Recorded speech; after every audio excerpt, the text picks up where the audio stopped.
दिल्ली में आपका स्वागत. Lucknow Junction. ನಿಲ್ದಾಣದ ಕಡೆಗೆ ಹೊರಟಿರುವರೆ Hyderabad Express, Rayagati Station, Netaji Bhavan.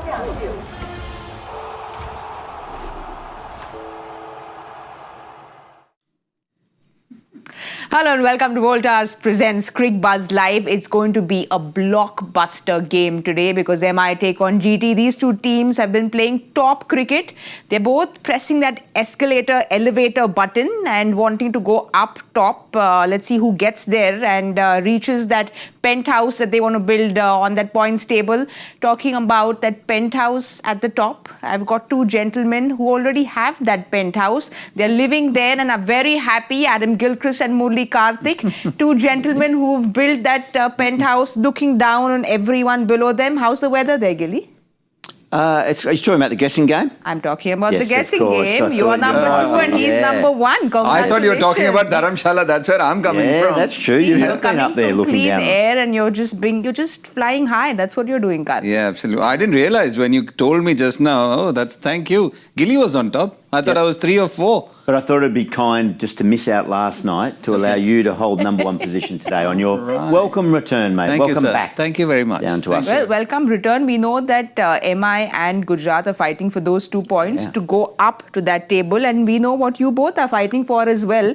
So there's lots in stake today at Cricbuzz Live. It's going to be an edition of the top spot hashtag for everyone because, like I said, Mumbai wanting to get those 2 points to go up top and Gujarat wanting those 2 points to go up top.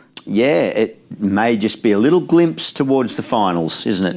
We would expect on current form these two teams will be in the top 4, depending on where they finish, but that's probably an assumption you can make without being too risky. So yeah, they may well match up. Obviously, they've matched up once this year with GT getting the job done early in the tournament. I think about game 8 or game 9. There was no Bumrah around at that point in time, so that's something new for them to contend with. But obviously the second match up, and you would expect that they may face off again in the final. So this could be a nice little teaser for the business end of the season.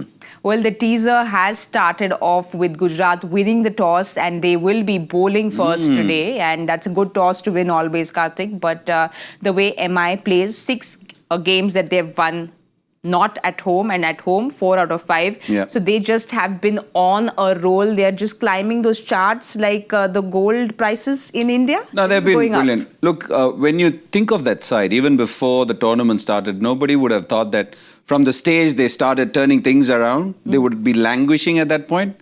But that's what they do. That's what they did. But kudos to them that they actually turned it around. And I have been harping on this, I would again say it's that game against Delhi. Absolutely. You think of the way they fielded, they were in a no-win situation, they managed to turn it around, and from then on, that actually galvanized the side, that brought that side together.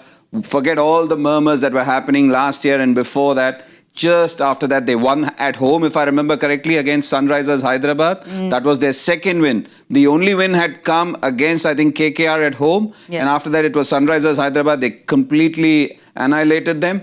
And then that continuous string of wins. I think they've just been brilliant. Whilst the others have moved up and down, I think they've just continued to literally leapfrog every other team and move to the top. It's just been amazing. And again, coming back to the kind of quality that they have in that side, it was surprising where they were. But again, it's no surprise now that with that kind of quality and that kind of self-belief, now that they've achieved that, they're only going penthouse. Yes.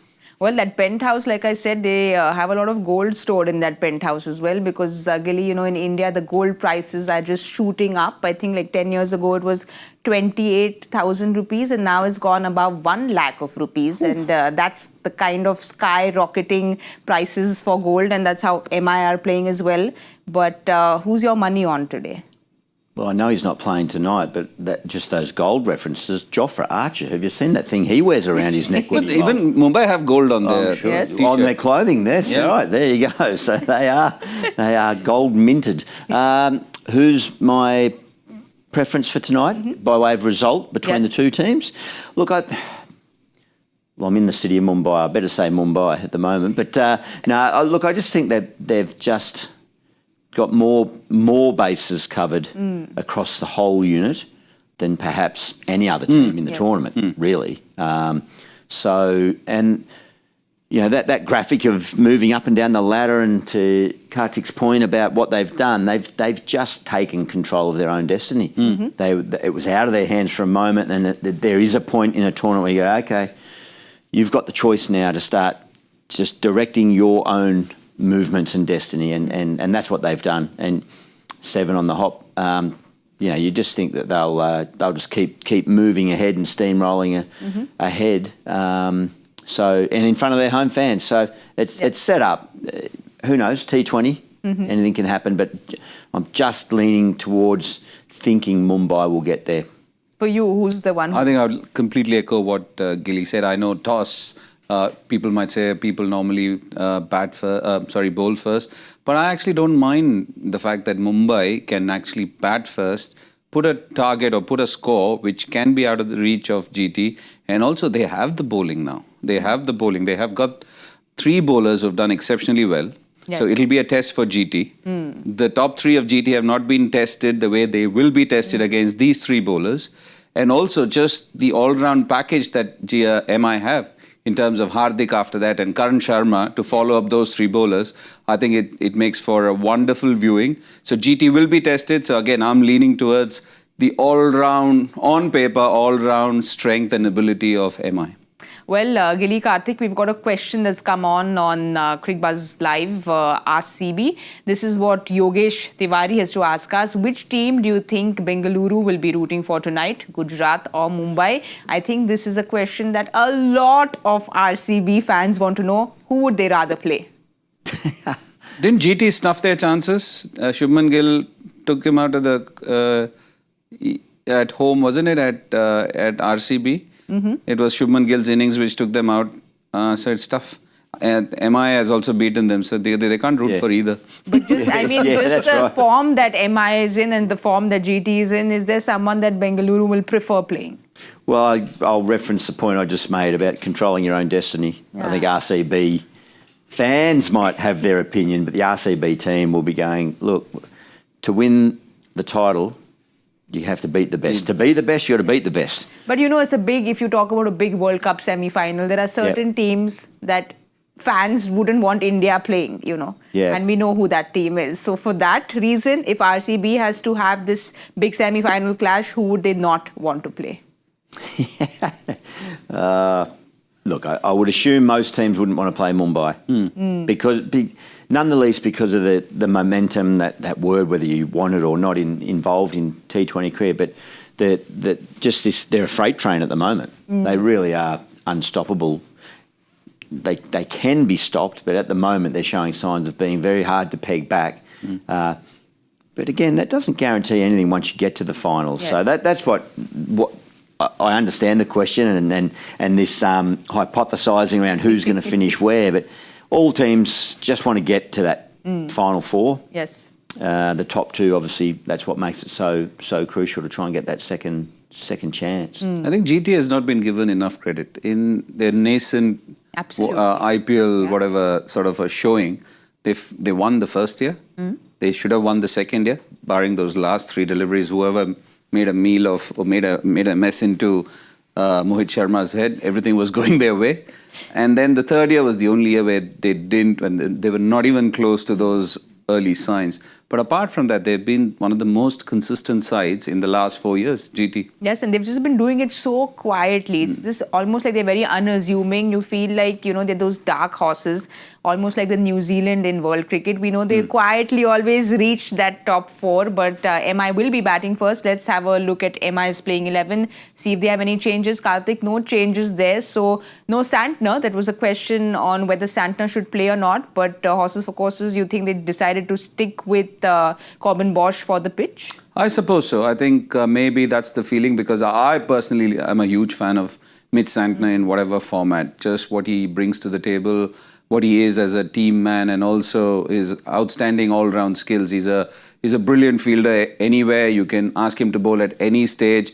and very handy with the bat as well, given the situation. So I'm a big fan of Mit Santner, but I suppose so with whatever the conditions Mahela and Hardik see over there, and possibly the balance of the side, they feel it should be Corbin Bosch. We'll have a look at that impact list as well, because this was Mumbai's batting 11. Gilly, there's Karan Sharma, who's in that impact list, who's done very, very well. So you see him coming in, or do you see Ashwini Kumar coming in? Oh, I think Karan Sharma, he had a nice little impact in their last outing. So they want some spin. Obviously, Will Jacks bowled. They sort of pinched a few overs out of him last time at this venue as well. So no, I think that'd be the. Or maybe that's the reason why they're also not opting for Mit Santner, because they can get a few overs out of Will Jacks. Yeah. Yep. And also, how impressive has he been? Because he knows how to be a part of champion winning sides. He's done it in 16, done it in 17, done it in 18. 2017, he actually helped MI a big way in the final, didn't he, Karan? You're talking about Karan? Yes. Yeah, I actually feel bad for him. Look, I've played a lot with him. He's played under a lot. So he's played a lot under me. And just think of this year too. The turnaround against Delhi was courtesy Karan Sharma. The game which we're talking about, where everything turned around. He bowled beautifully, got 3 important wickets. I think KL Rahul cotton bowled. He got a couple others as well and completely turned it around. And then, even the last game, he bowled really nicely. And one thing which I've seen with him is that he's not got that continuity. I'm not saying it because I've known him or there is any bias. It's just a normal view I have for any spinner or any bowler.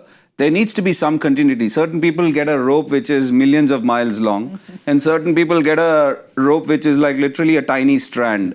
So I suppose it's always been different strokes for different folks. I think it's a utopian world and you can't expect anything more. But I feel with him, he's somebody who wants that love, who wants that TLC from that team. And once you give it to him, he is going to perform well. So I'm happy for him, happy for MI that they have understood that. And they're seeing him. It was Vignesh Puttur who got that chance early on. And then now they've stuck by him, and it's good that he has reposed that faith. Well, let's have a look at Gujarat's playing 11, because there's one person who hasn't gotten that long rope once again is Washington Sundar. He's not in the playing 11, he's in the impact, but they've gone ahead with Arshad Khan in the playing 11. Gilly is just, Washi is in, Washi is out. It's just been a little confusing with the way they've used him. Yeah, well, exactly to the point that Kartik made about whether you're just backing a player and giving them a bit of a run, a bit of consistency, and the whole impact player or impact sub rule has affected Washington Sundar probably as much as anyone across its inception. So I was trying to think. I think they have got Sai Kishore and Rashid Khan. Yeah. And again, they may be feeling that given Wankhede, they've gone in with Arshad, the seam bowling option of Arshad. Yeah, so and also Sai Kishore has been underbowled. Yes, he's not been, they've hardly given him the ball. In the last few games, it's surprising. He's just been standing and twiddling his thumbs. Particularly after an impact he made in the first 5 games. Yeah, exactly. I think. But how much do you all rate this left-hander bowling to left-hander? Because that, yes, Pooran hit him for those 24 runs, but it's just that one odd game. It's not like a left-hander cannot bowl to a left-hander, right? I have not been a believer. I have never will accept that. Never have, never will. So I've answered your question. I don't believe in this at all. Completely, I don't know who brought this about, and it's just a pain. Otherwise, Mutaya Muralidharan, Swan, Lion, Ashwin, Harbhajan, they can't be bowling to any right-handers because there's so many right-handers in the world. But Gilly, what's your take? Because, Nehra ji is someone who doesn't really have those computers, and he's not always sitting behind a computer. So do you think that it's just been a little surprising that they've used him so little? That's extraordinary, that screen graphic there. And those 7.1 is also some fag end of the game. Where you can only be brutally murdered. There's no other option. My take, agree. I know Nehra's not got, he'll have a statistician there somewhere going, oh, look at these numbers. But you might as well, you're taking one of your players out of the game. You're playing with 10.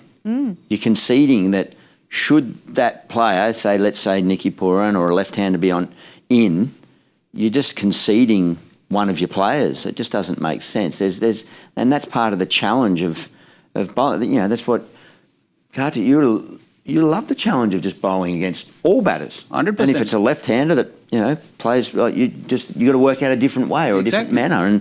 And that's the beauty of the game, about thinking, not just looking at data and stats. Yes. There's nuances that happen throughout a game. A pitch might be completely different to what the pitch that those stats that you're judging a player on have come from. Yes. So that's part of the skill of the game. It's not just about the physical skill, it's the mindset and the what's going on up here and how you judge conditions and certain things. But talking about those conditions, Kartik, we know with the Wankhede, you get that little bit of a bounce, and we know he's 6'3", 6'4", so he also gets that extra bounce when he bowls. So how important do you think Sai Kishore will be today? Yeah, apart from the extra bounce, what has separated him from the rest in the games that we saw and you showcased is the way he is adapted to those conditions. He's not been averse to throwing the ball away. He's mixed his pace very nicely. He's actually been a step ahead of all the batters because he's come into bowl at the right times. He knows that it's a challenge and he's actually responded very nicely. Yes. But the thing is, if you take him out of the game and suddenly throw him the game when there is 17 required or 16 required or when the game's done and dusted, I don't think the poor guy can do it. Nobody can do anything. Yes. You can get God and he can't do anything at that stage. The look on his face, I think, said it all out at Rajasthan, where they did exactly that. Gave him the last over, I think. Gave him the again, because of I think they Suryavanshi, needed 20 to win, and they, there you go, have a go at that. And he just looked a bit disconsolate, a bit like puzzled by it, particularly. So that's 2 games ago now. Or don't pick him. If you think, don't pick him. As he rightly said, you're playing with 10. And the thing is, most importantly, if he had done badly, then you can understand. Exactly. The odd over, everyone has gone. Dale Steyn has been hit for 22 or 23 by AB de Villiers. Doesn't mean Well, that... Archer's gone for 76. Archer has gone for 76. There's so many others. Shami is some of the best bowlers. Because it's a format. And I remember very clearly what Brett Lee once said very early. He says, in this tournament as bowlers, we need to leave our ego in the hotel room and come. And it is like that. Yes. You can be the best bowler. You can be taken to shreds. You can be flayed to the bone. It happens. So somebody like Sai Kishore, he's been brilliant. Again, for the reasons I said, you want to look at a bowler and see what can he do. Can he do the guessing game really nicely? That's what, if I'm bowling to Gill, I need to be a couple of steps ahead of him. Yes. It's the art of bowling what ball at what time to what batter. And I think he's been doing that really nicely. And suddenly, he's done well and he's wondering, why am I not getting a bowl here? And I'm playing in the 11. I'm not even an impact sub. I'm picked in the main 11 and I don't get to bowl. Well, I'm sure that that GT camp will listen to Cricbuzz Live because there is Nehraji and PP who, of course, have been a part of the family. I'm sure we'll see him bowl a little more today. But Gilly, they will be against this power-packed Mumbai batting. I want to talk about the opener especially because there was a staggering stat that I read that it's been 10 years that the last game, both the openers went and got a 50-plus score. It hasn't happened for 10 years and that just feels like this can't be a true stat. It doesn't seem real, does it? Particularly because it happened in the last game, didn't it? Yes. Or no, 2 games ago. Oh, no, last game that they played. Both You're got right. 50 plus. Of course, last game, Rajasthan. I mean, with Rohit at the top of the order, you would assume that the amount of 50s that he's compiled at some point in some of those, his batting partner might have survived. But I guess has he had? It's been a little bit of a revolving door at the other end, hasn't it? Rohit's been the consistent one there, and then a whole lot of different options. So, that is a bit staggering. But what they can do is say, okay, with the last few games, we've got a nice little rhythm and pattern worked out, and they just got to glance across the other end of the pavilion to the other change room to see that there's ways that you can string together strong opening partnerships. Kartik, I remember, I think it was Paulie sitting, or Dooley sitting on that chair, and he was just saying, it's Mumbai, you need to take a few balls before you get in. And, they were just so frustrated because people were just going at it from the word go and going at it from the first ball. Do you want maybe a Rohit and a Rickleton to just take it a little easy, the first 1 over, the first 2 overs, like they did against Rajasthan? The first 3 overs, here we have it, 16 runs, and the next 3 overs were 42 runs. Do you want them to play this way today at the Wankhede? I've been wanting them to play this way for a long time. I think from the time Rohit started getting runs, or even before, or the game before he started getting runs, the only thing we were requesting Rohit to do was bat normally. You are Rohit Sharma, you've got 3 double hundreds in one-day cricket. There's a reason why you got there, because you make things look very easy. So just be there and you'll get your runs. And he's batted beautifully. So again, as Gilly rightly said, you just need to look at the other dressing room, because the opposition, the first 3 overs, they are 9th if you look at stats, and I'm not a big stats man.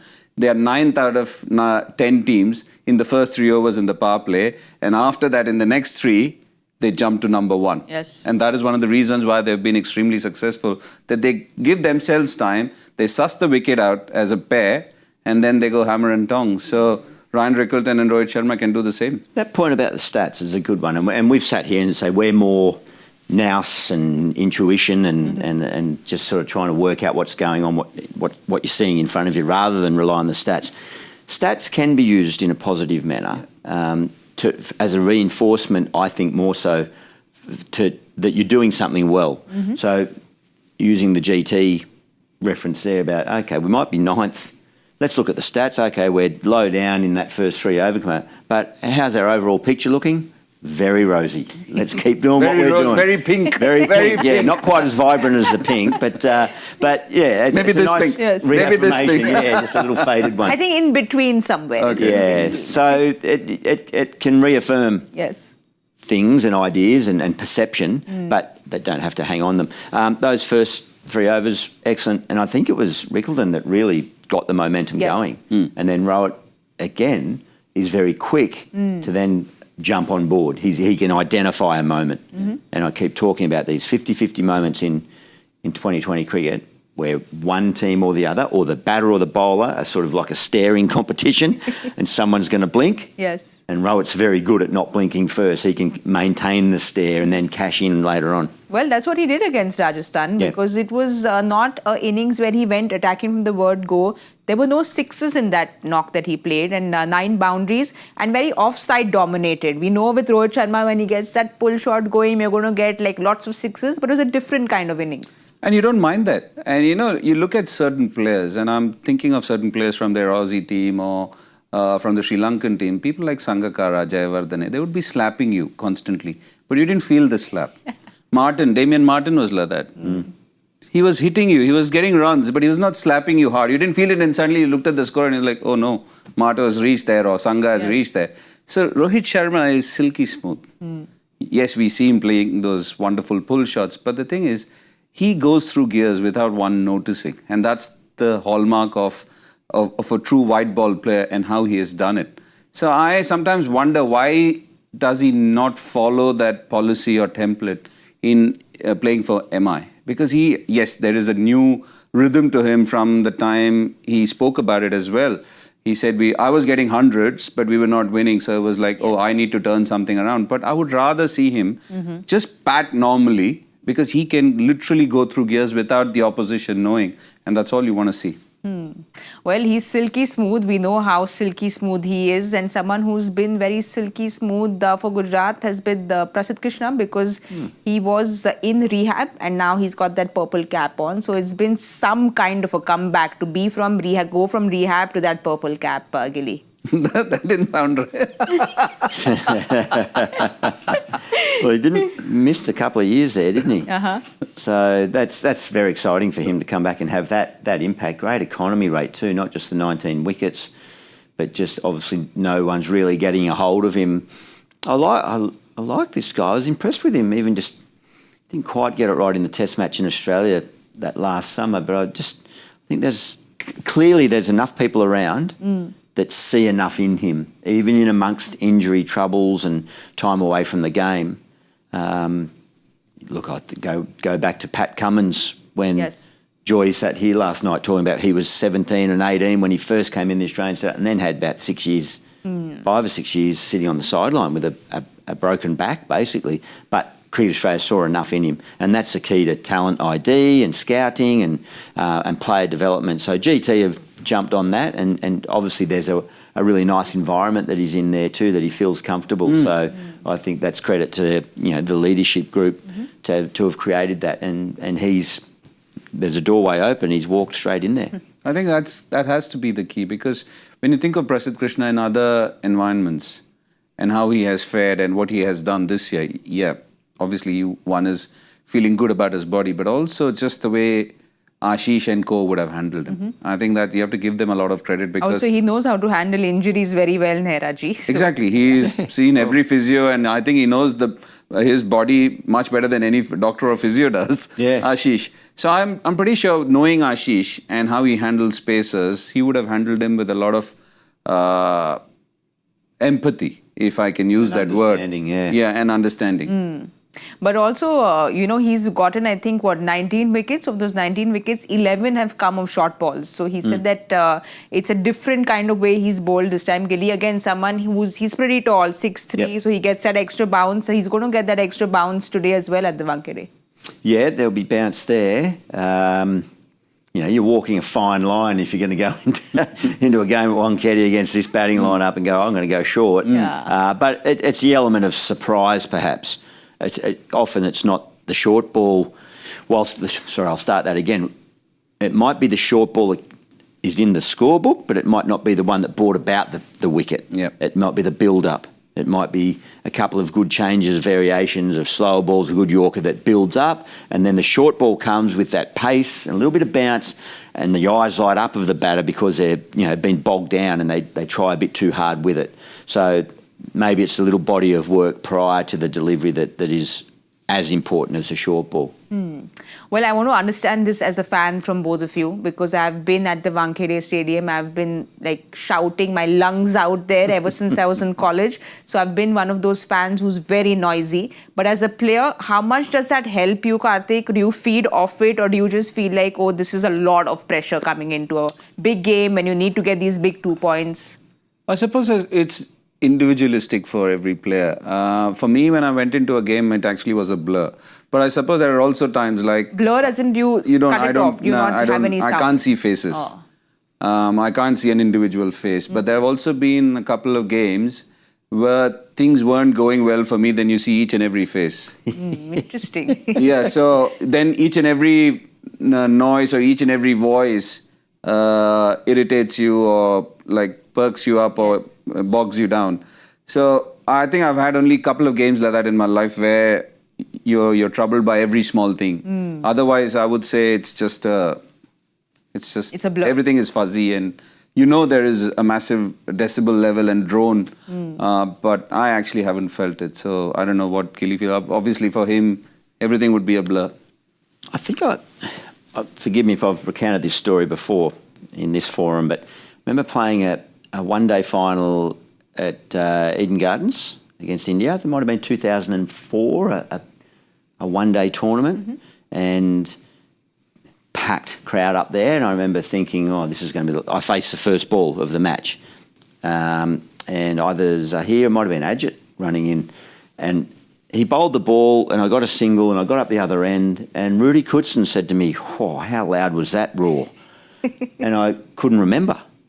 I literally, not 5 seconds prior, I went, oh, all right. Next ball he runs in, Haydos is on strike. It's the loudest thing I've ever heard. And what that told me is that when I was on strike, I was able to find a mechanism to switch off the outside noise, that everything else, and just focus on the ball. But when I was at the other end and not so homed in my mind, I was aware of the environment around me. And I guess that's the challenge for the great players can do that better than even the good players. And then the good players do it better than the not so good players. So the skills are all good, but it's then how you actually switch on at the moment of competition, and then you've got to switch off and relax, and otherwise you get too exhausted. But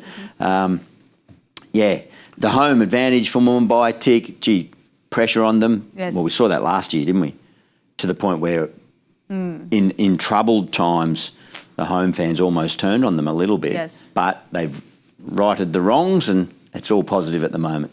Well, Gujarat will want to have that switch that you'll have. It's just incredible, the switch you talk about, because it can just be so distracting, but clearly you'll know how to have that tunnel vision focus. No, mine was, it's interesting what you said makes so much sense. When I got affected, somebody dropped a catch of me and I was affected by that. That how can he drop a catch of me? And that allowed me to listen to every word which was coming in. Whereas when you're just thinking about, even if you've gone for a 4 or a 6, sometimes you're just so clued in and in your zone about thinking about what you need to do and what the game situation is. Everything is fuzzy. Yes. And the other time was actually when I was hit for a 4 and I was cursing myself to the delivery that I'd bowled, again allowing the external noise to come in. And this is what it is. It's like sometimes you allow other things to come in when allow even a small opening in your system, and it's just funny that how quickly it can happen, and it affects you. It affected me for 10 minutes, and then I was fine again. Well, we need to go into the zone now and answer that joy factor question. Let's put on that switch and have a look at the No question. chance. I'm looking away. Kartik switched off, but we'll I'm have a look looking at away. that question.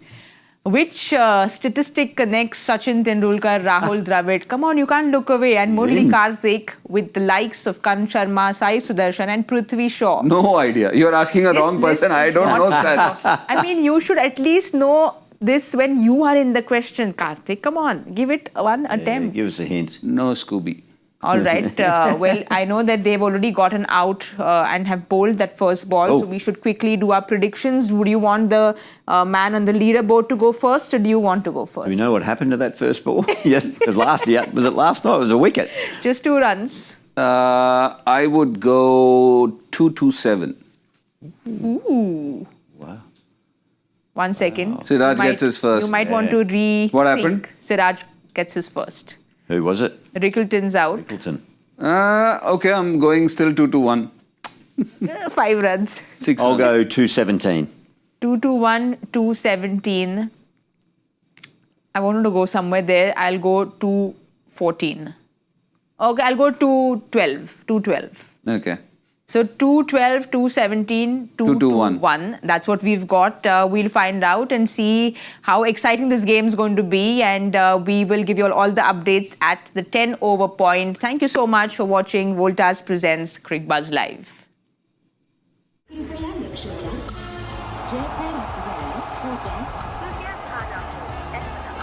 Delhi में आपका स्वागत.